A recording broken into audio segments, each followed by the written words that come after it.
Good evening, everyone. This is Jeff.ream. I am the tech chair with the California Association of School Counselors. I want to thank you for joining us this evening or in the recorded archived video that we have up on YouTube for this CASC webinar. And tonight we'll be joined by two CASC board members to talk about how to successfully submit a session proposal to speak at a conference, whether it be our CASC conference or any other professional development conference. There is some tips and tricks that can help you find success, because believe it or not everybody that submits session proposals gets asked to speak at a conference. So there are some things to help you grow in that professional development realm. And so tonight we are live, but this video is also recorded on the same link that we have sent out, as well as on the CASC YouTube page. On your YouTube video page, you also see a chat box. Throughout the evening, if you would like to ask any questions, please use that chat box. In addition, if you are not watching the live version of this presentation, we will be taking questions via email. I will also monitor the comments down below. But on the description of the YouTube page, as well as likely in this presentation, you'll get access to the presenter's emails, and we will be sure to answer any questions that way as well. So with that, I'm going to hand it over to our two speakers this evening. Thank you so much, Jeff. Hi, my name is Caroline.lopez, and I am the co-chair of the presenter committee, and I will be co-leading today's conversation on how to submit a CASC conference proposal. And hello, my name is Ashley.Kruger, and I am also the co-chair of the presenter committee, and will be assisting Dr. Caroline.Lopez in the tips and tricks for presenting proposing a proposal.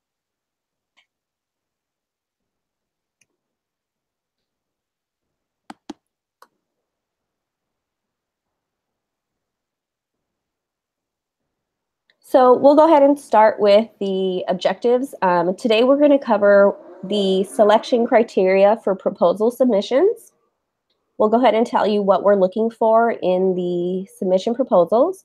We're also going to identify the different components of the actual proposal form and what each component entails. By the end of this session, we'll be able to explain to you what makes a well-written proposal.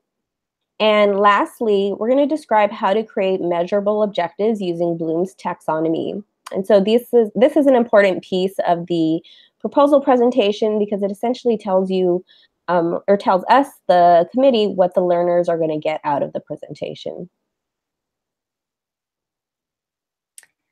All right, and our CASC conference this year will be again at the Riverside Convention Center. We're very excited to have it here again. This has been a great location for the past 2 years. The conference will be on October 18th and 19th of this year, and we will also be having a pre-conference on October 17th.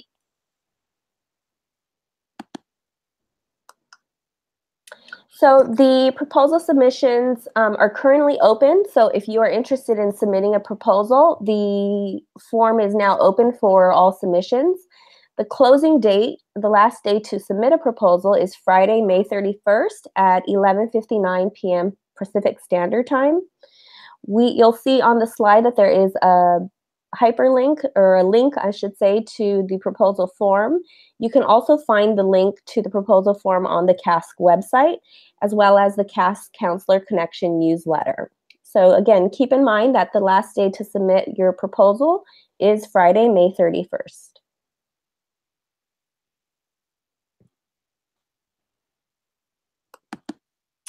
So now that you know kind of the basics of the conference location and the timeline for submission, we wanted to begin to discuss what the proposals are based on, or how we select our proposals. So the conference committee, or the presenter committee, I should say, is made up of a variety of volunteers, including your co-presenters, Ashley and myself. So they include practicing school counselors from different levels and graduate students. And so when we look at these proposals, there are 4 key things that we look at. So the first one being the anticipated interest in the topic. Something to keep in mind is the size of our conference room sessions. So many of the rooms hold between 50, I believe about 50 to 100 attendees. And so we really are looking for topics that are going to fill the room with a good audience. And so we have had some topics in the past that are very specific to a very small select audience. And although it's a really interesting topic, it probably wouldn't fill up a large room. And so that's one of the things we look for is it going to fill up one of our large rooms? The second thing we look for is alignment with the Ask the National model. So the presentation topic, the strategies, the theories, the applications, all should align with the Ask a National model and the role of school counselors within the Ask a National model. And so whatever topic you cover, you want to make sure that it aligns with the framework of the Ask a model. Third, what we look at is a well-written summary. So is it written clearly? Is it free of grammatical errors, typos? Is it clear and concise? Does it describe learning outcomes? So do we know what the audience is going to get out of these sessions? And does it clearly describe the process of your session? So can we picture or have a good idea of what activities and events are going to occur in your session? Lastly, and probably the most important, is practical application. So many of our attendees, our CASC members, really want to take the information in your session and be able to go back to their school sites and use them immediately. And so that's one of the things that we look at in the presentation. Is this something that once they leave your session, they can now go to their school sites and begin to apply?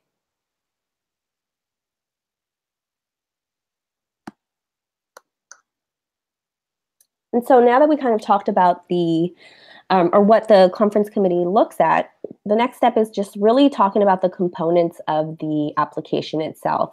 And so you're going to find this application on our Google Forms. As I mentioned earlier, we showed you the hyperlink, which again can be found on the CASC website, the CASC Counselor connection, and on the slide itself. And so there are about 5 components to the application, and so we'll go ahead and discuss those in the next slide.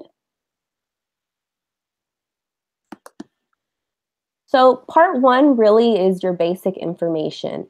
This is where you enter your contact information for you and your co-presenters. Something to keep in mind, so again, this consists of your name, your professional title, what is your professional organization, and then your contact information. For those of you who work on a school calendar system and will be on break during the summer, you want to make sure to include contact information that you will have access to over the summer. We will send our presenters timely information, and so it'll be important for you to have access to the emails we send out and make sure that you respond on the deadlines. And so again, making sure that whatever contact information you used, your email address or your phone number, is something that you can access away from work if you're on vacation or summer break at that time. One of the other questions we ask in basic information is just your previous experience presenting at CASC sections. So it is not a requirement that you have previous experience, but it's just something that's helpful for us to know if you've presented in the past. So I wouldn't want this to deter anyone. We highly encourage submissions from new presenters. That's something that we're really interested in. So we're hoping that this webinar can help you, those first-time presenters, and encourage you to submit something. Lastly, one of the things that we ask for is if you are a CASC member, if you are a school counselor, if you're a counselor educator, or if you are a graduate student, it is a requirement that you be a member of CASC to present. So we'll go ahead and go on to the next part of the application.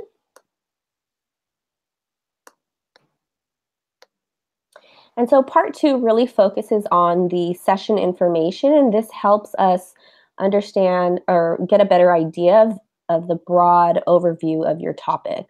So one of the things we ask for is what strand your topic falls under. So it's really important for you to select one We know that some of the sessions or the topics can fall under multiple categories, but one of the things that we're asking for is that you select the primary strand that your topic or your proposal applies to. And so these are some of the following things that we're interested or in receiving as far as proposal submissions is anything related to mental health in schools, topics related to college and career readiness, and this is at multiple levels, so this can be at elementary, middle school, or high school. Issues related to social justice, equity, and accountability.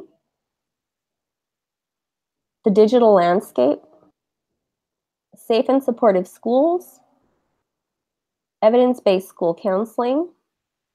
And so just to clarify what evidence-based school counseling means is if you have done anything at a school site, you've collected data, you've shown there's evidence that your intervention or program works, this would fall under evidence-based school counseling.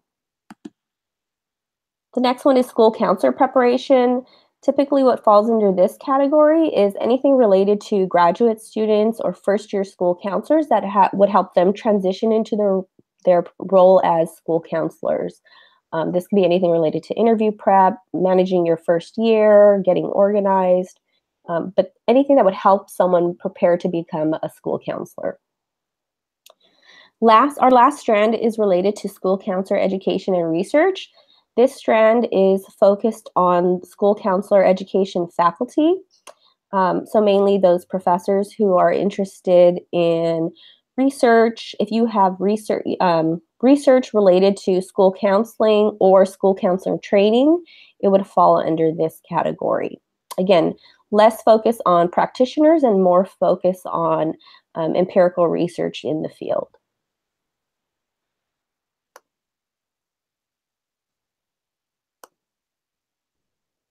The next few questions we ask you again are related to just the broad overview of your session. So what is the focus? Again, we ask you to pick one. We understand that some topics can fall within multiple domains, but we really ask you just to pick a primary focus. So does it relate to social emotional domain? Does it relate to college and career? Or does it relate to academics? Then we ask you what your session length is.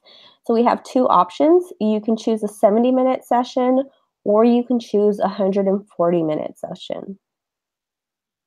And then we ask you, who is this proposal intended for? And so here you can select multiple options. You can choose from the elementary level, middle school, high school, alternative ed, community college, the university, graduate students, or all work levels. And so again, for the audience, you can check multiple boxes within this category.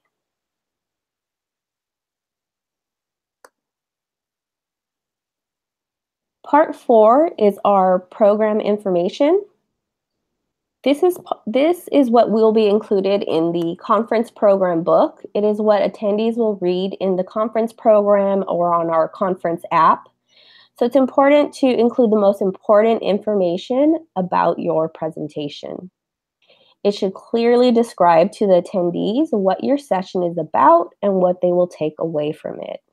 So again, you want it to be something that will capture their attention and make them want to come attend your session. So here you would include your program title, again, making it creative and very clear what your session is about. It is a maximum of 100 characters. And then you'll go on to describing your program book description. And so here, this consists of a minimum of 3 sentences describing the details of what your session will address and what attendees can expect to learn from attending it. And so one clear sentence on the goal of the session, so as it relates to school counseling. You can also include information, techniques, theory, or research that you're going to present on. And if relevant, you can mention that handouts or resources will be distributed, or you can include specific activities that attendees can engage in, like role-playing or case studies. It's helpful for them to get a sense of what that session is going to look like.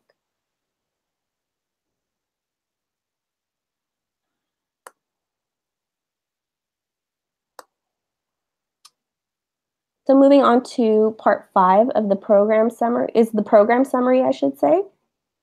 And so the program summary is what will be used for the presenters committee to determine program selection. So it's what the reviewers are going to look at. And in this section, you would include the learning outcomes. So learning outcomes consist of, or essentially learning objectives, what the attendees will learn or what the goals are for the learners. Second, it's your rationale. So you want to be able to explain why this topic is important for the intended audience. Why is this a timely topic? Why is it relevant for the audience that you selected, whether it's middle school counselors, elementary school counselors, graduate students? You want to provide a clear rationale for why this is a critical topic for them. Third is your agenda. And so here you'll briefly describe the types of learning activities that will be incorporated into your session.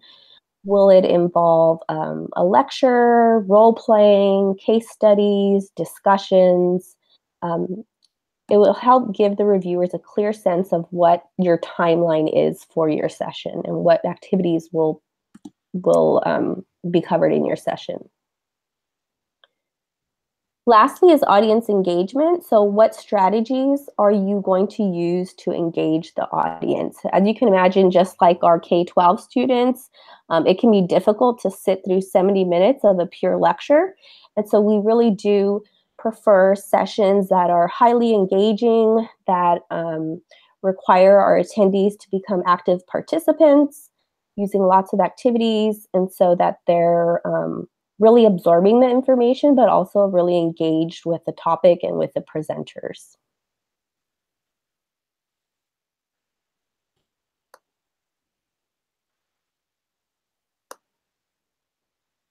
So the last part of the proposal is some additional information. So one of the things that we ask is if you'll be demonstrating or selling a product.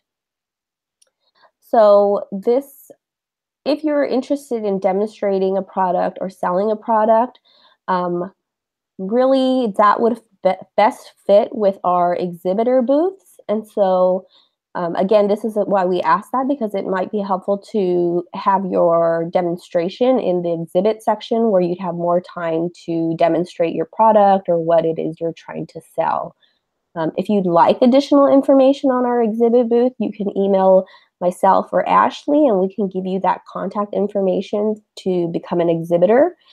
But this really, for the conference sessions, is really not the place to sell products.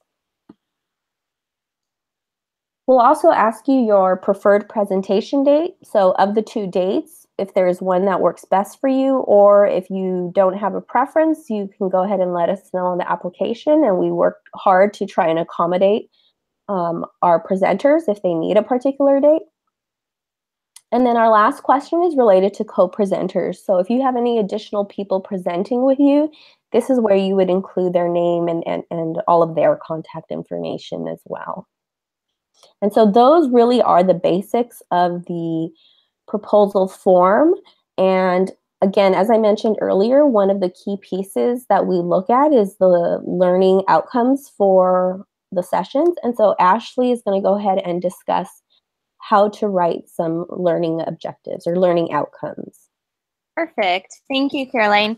So as Caroline mentioned, in part 5 of the program summary, one of those critical components that we will be considering is the learning outcomes. So we're going to go through some of the different ways that you can create learning outcomes to be most effective. So we'll go to the next slide. So it's really important that as the selection committee, when looking at the learning outcomes, we are able to understand what your intention is as a presenter as far as what will attendees get out of the session. As we all know, when we go to different conferences, we want to come out of the conference with something practical, something that we can take away, and something that we know that we learned just by going to that session. So one of the things that we ask is that you provide us with 3 to 4 outcomes that describe what will participants know after your session, What will they be able to do after your session? And how can they apply what you've taught them in that session to their work directly as a school counselor? So when you're thinking about, okay, what types of learning outcomes should I think about? You really want to think about the question, after the session, attendees will be able to do what as a result of what you taught in your session? And one thing just to remember is this is different than the program description. So the program description, again, is what will be going into the program, what participants will see. And so that's really more focused on grabbing their attention and clearly explaining what will be talked about throughout the presentation. Whereas the learning outcome is more kind of what we as the selection committee want to know, as far as what are you hoping attendees gain from your session. Okay, so going on to the next slide, when we look at how to write an effective learning outcome, one of the tools that we can use is Bloom's Taxonomy. So Bloom's Taxonomy is a framework that we can use that will allow us to categorize different educational goals into levels of complexity. So if you look at this pyramid, you'll see that as we move up the pyramid, the learning becomes more complex. So we start with knowledge. When attendees come, what kinds of things are they going to learn as far as actual knowledge? And as we go up the pyramid, you'll see that the skills and abilities become more important. So at the very top of our pyramid, we want our attendees to be able to take the knowledge they have and apply that to be able to create something or to evaluate something. So some of the reasons that Bloom's Taxonomy is a helpful tool to use, when you're creating a learning objective, you want to make sure that you yourself, as well as the attendees, know why are they there? What are they going to expect out of this presentation, and what are they going to walk away with? Bloom's Taxonomy allows us to have verbiage that will provide us with the ability to really give that information to our attendees. The next reason we use Bloom's Taxonomy is because it's professional development best practice. When you look at most conferences, they do require Bloom's Taxonomy verbs and action words to be used in proposals, because this allows you to create objectives that are measurable. And that's another reason that we have to have our learning outcomes be measurable, so we can know whether our session was successful based on whether or not those objectives that we outlined were met. Okay, and then we're gonna go on to the next slide. Perfect. And this slide is really interesting. It's a great way, it's just another way to look at Bloom's Taxonomy. So you can see here on the bottom, we see remember, understand, apply, analyze, evaluate, and create. And there are some different action words that you can utilize when creating those learning objectives. But the cool part about this is if you look on top, you'll actually see some different activities that can be incorporated in order to meet those objectives. So for example, if we are trying to have, let's say that one of our learning objectives is we're going to have all attendees be able to list three ways that students can learn multiplication, for example. Then on top, we can see there's certain activities that we can do to accomplish that. So we can give a lecture to students, we could provide students with visuals, and so this is a really great tool that you guys can use to figure out how do you connect your learning objectives to what you are actually implementing in your sessions. All right, and so here is an example for you of how you could use Bloom's Taxonomy. So let's say you were doing a session on restorative justice. So something you might want to say is, after the session, attendees will be able to summarize core principles of restorative justice practices, identify ways to apply restorative justice practices to the school counseling program, and list 3 steps that can be taken to begin a restorative justice program. So something to notice about all of these learning outcomes is that they all can be measured. So if I were to just say, let's say, for example, in the first one, instead of the word summarize, I said understand core principles of restorative practice, that is something that's not measurable, because how do we really measure if somebody understands? Versus saying summarize the core principles, the attendee would actually have to be able to do that action and show me that that objective has been met. So that's kind of the difference. So you can see in this example that I pulled some of those key terms: summarize, identify, and list. Those all came from the little pyramid that I showed you that had different verbs that you can use, action words. So that is how you can write an effective learning outcome. And that's a really important part of the proposal. So definitely take a look at that. There's lots of examples online too, if you want to look some of those up as well.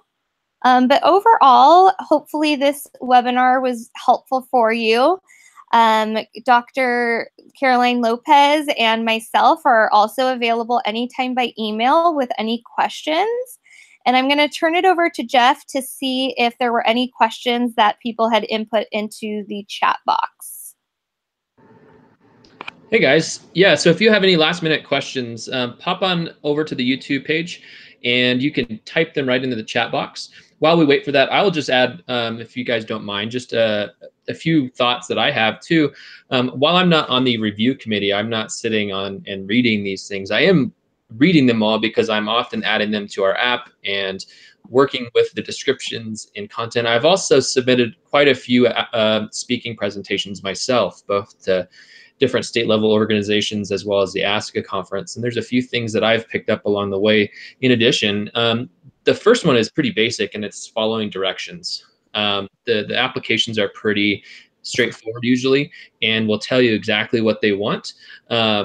Please follow the directions super specifically. If it's asking you to submit something under 100 characters, there's often a pretty good reason for that. And that usually includes like punctuation, spaces. So it's really, it's not just 100 letters, it's 100 places where a letter could go, basically. Often that's because like the booklet that goes out that's printed or on an app has some space requirements. So that's one piece, is just be very specific and don't cut the corners. You want to do a good job on this. The last part is really kind of to be creative. The two parts that Caroline went through at the beginning kind of covered the public side and then the private side of the application itself. The public side is going to be what information is, if your proposal is selected, what information is going out to the conference attendees. Think of that like your marketing. Okay, you know, if you have a presentation that you're giving, you want to make sure that people come and get the information that you're sharing. The information that you're entering on this application should have a marketing spin on it. You're trying to attract people to come and learn about all the cool stuff that you have to share with them.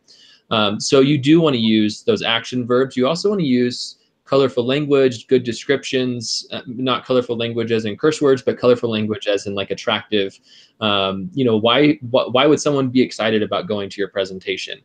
Often, and it's not required, but often you'll see people make their titles of their presentations potentially tie somewhat loosely to the theme of the conference, for example. Or just have something fun and maybe witty on there that will tell people what they're getting, but also kind of make them wonder what else can I get by attending. The private side is that piece with the larger content, so the objectives, the spots where kind of went through the 1,000 characters max, 800 characters max. That is really for the selection committee, and that piece is super important to. At least if I was reviewing, I wouldn't necessarily be looking for the colorful language. I'd be looking for the specifics of how this is going to meet our needs as a conference committee that our attendees will want to come and see. And like Caroline said, we'll fill a room. We'll leave people taking things away that are applicable and you know, have them leaving feeling like the conference was worth it. So those are some things that you should really consider as you're submitting it. The last piece that I'll share is while I've done quite a few presentations, public speaking is not my first strength or area of expertise. I'm typically actually the wallflower, and I kind of have to turn a switch. And when I get up in front of people, it's not my first natural state. And so one thing that I would challenge you guys to do is it's an awesome thing to really get involved.